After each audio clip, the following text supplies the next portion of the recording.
Bomb ഭീഷണി. Kasaragod bomb ഭീഷണി. കാസർഗോഡ് ജില്ലാ കോടതി സമുച്ചയത്തിൽ ബോംബ് ഭീഷണി. ഇമെയിൽ വഴിയാണ് ഭീഷണി സന്ദേശം ലഭിച്ചത്. ബോംബ് പരിശോധന തുടങ്ങുന്നു. ജോസഫ് അഗസ്റ്റിൻ വിവരങ്ങൾ നൽകുന്നു. Dog squad എത്തിയിട്ടുണ്ടോ? ബനേഷ്, അല്പസമയം മുമ്പാണ് കാസർഗോഡ് ജില്ലാ കോടതിയുടെ ഔദ്യോഗിക മെയിലിലേക്ക് ഇത്തരത്തിൽ ഭീഷണി സന്ദേശം എത്തിയത്. ചാവേറായി ബോംബ് ആക്രമണം നടത്തുമെന്നാണ് ഇപ്പോൾ ഭീഷണി ലഭിച്ചിട്ടുള്ളത്. ഈ തമിഴ്നാട്ടിലെ പോലീസിന്റെ ചില നെറികേടുകൾക്കെതിരെ തങ്ങൾക്ക് മറ്റു മാർഗങ്ങളില്ല, അതുകൊണ്ട് ഇത്തരത്തിൽ ഈ കോടതിയിൽ ബോംബ് വെക്കുന്നു എന്നാണ് ഈ കത്തിൽ സൂചിപ്പിച്ചിട്ടുള്ളത്.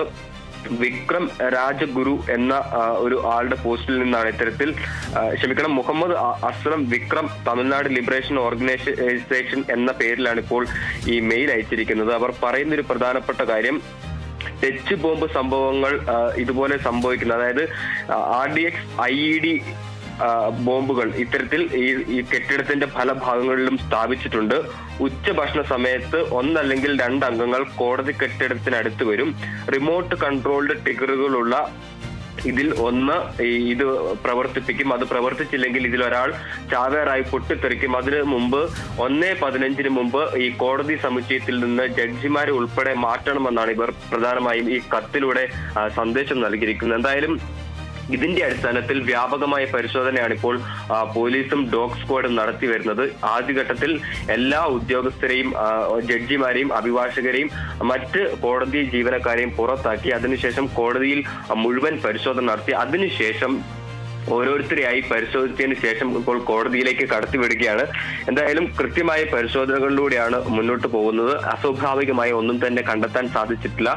കഴിഞ്ഞ ദിവസവും ഇതേ മെയിലിൽ നിന്ന് കോഴിക്കോട് മെഡിക്കൽ കോളേജിലും അതുപോലെ തന്നെ തൃശൂർ കോടതിക്കും ഇത്തരത്തിലൊരു ഭീഷണി സന്ദേശം ലഭിച്ചിരുന്നു. ഇതിന്റെ ഒരു തുടർക്കഥയാണ് കാസർഗോഡ് കോർട്ട് കോംപ്ലക്സിലും ഇതുപോലെ തന്നെ ഒരു ഭീഷണി സന്ദേശം ലഭിച്ചിട്ടുള്ളത്. എന്തായാലും മുഹമ്മദ് അസ്ലം വിക്രം തമിഴ്നാട് ലിബറേഷൻ ഓർഗനൈസേഷൻ എന്ന പേരിലാണ് ഈ കത്ത് അയച്ചിട്ടുള്ളത്. ഇതിൽ പറയുന്ന ഒരു പ്രധാനപ്പെട്ട കാര്യം, തമിഴ്നാട് പോലീസിലെ ചില പ്രവൃത്തികൾ, ആ പ്രവൃത്തികൾക്ക് ശാശ്വതമായ പരിഹാരം വേണ്ടതുണ്ട്. അതിന് തങ്ങൾക്ക് ഇതല്ലാതെ മറ്റൊരു മാർഗമില്ല. 1:15 മുമ്പ് ഇവിടെ നിന്ന് മുഴുവൻ ആളുകളെയും ഒഴിപ്പിക്കണം, അല്ലെങ്കിൽ റിമോട്ട് കൺട്രോൾഡ് ആയിട്ടുള്ള ബോംബോ അല്ലെങ്കിൽ അത് പ്രവർത്തിച്ചില്ലെങ്കിൽ ചാവേറായിട്ടുള്ള ഒരു ബോംബോ പ്രവർത്തിക്കും. അതായത് കഴിഞ്ഞ വർഷങ്ങൾക്ക് മുമ്പ് ശ്രീലങ്കയിലെ ഈസ്റ്റർ ദിനത്തിൽ ഒരു പള്ളിയിൽ ആക്രമണം നടത്തിയ രീതിയിലുള്ള ഒരു ആക്രമണം ഉണ്ടാകുമെന്നാണ് ഇവർ പ്രധാനമായും പറഞ്ഞു വെക്കുന്നത്. എന്തായാലും പോലീസ് വളരെ ജാഗ്രതയിലാണ്, വലിയ രീതിയിലുള്ള പരിശോധനകൾ നടത്തുന്നുണ്ട്. ആദ്യഘട്ടത്തിൽ എല്ലാ ജീവനക്കാരെയും പുറത്താക്കി കോർട്ട് കോംപ്ലക്സ് മുഴുവൻ പരിശോധിച്ചു. അതിനുശേഷം ഇപ്പോൾ ഓരോരുത്തരെയായി പരിശോധിച്ചതിന് ശേഷം കോർട്ട് കോംപ്ലക്സിലേക്ക് ഇപ്പോൾ കയറ്റിവിടുകയാണ് ബനേഷ്.